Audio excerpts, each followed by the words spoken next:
নেতা, সে পুলিশের পুরো 14 গোষ্ঠীকে টেনে নিয়ে এসেছিল রাত্রিবেলা, ফোন করে ওসিকে যা তা ভাবে, সে তার মা, বউ, মেয়ে কাউকে বাদ দেয়নি।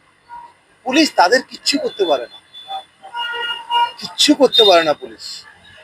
এখানে আমরা মার খেয়েছি, আমরা বিরোধী করি, আমরা মার খেয়েছি, আমাদের কিছু বলার নেই। আমরা আন্দোলন করতে গিয়ে মার মার করবে, এটা স্বাভাবিক, এটা করে, সব জায়গাতেই হচ্ছে। কিন্তু পুলিশ তারপরে কিভাবে আমাদের ওপর এফআইআর করলো সেটা দেখার বিষয় আছে। কোন কোন কোন ধারাতে, কোন কি কারণে এফআইআর করছে সেটাও দেখার বিষয় আছে।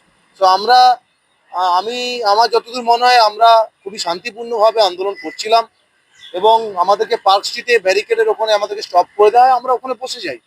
এবং তারপরে সাডেনলি উইদাউট এনি প্রভোকেশন আমাদের উপর লাঠিচার্জ হয় পুলিশ, এবং আমিও মার খাই। আমাদের সাধারণ কর্মী, যে মহিলা, বুড়ো বুড়ি, সাধু, কেউ বাদ যায়নি, সবাইকে মেরেছে।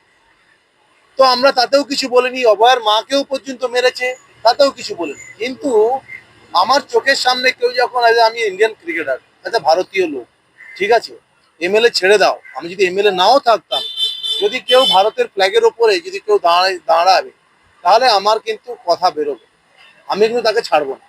এটা আমার রাইট আছে, আমাদের সংবিধানের এই রাইটটা আমি দিচ্ছি যে পুলিশ কিংবা পুলিশের ওপরেও যদি আরো কেউ থাকে, যদি ইন্ডিয়ান ফ্ল্যাগের ওপরে কেউ হাঁটাচলা করে, তাকে বরদাস্ত করা যাবে। মানে সেইটাই তো তোমাদের, সেটাই মেবি হয়তো আমার ওপরে ওরা চার্জ করতে পারে, পুলিশকে মারবো পিটাবে, এটা কেন বলেছো, এটা হয়তো যাচাই করতে পারে। বাট আমি এখনো বলছি, আমাকে ডাকলে আমি অবশ্যই যাব, আমি অবশ্যই যেটা হয়েছিল সেটা আমার চোখের সামনে আমি সেটা বলবো।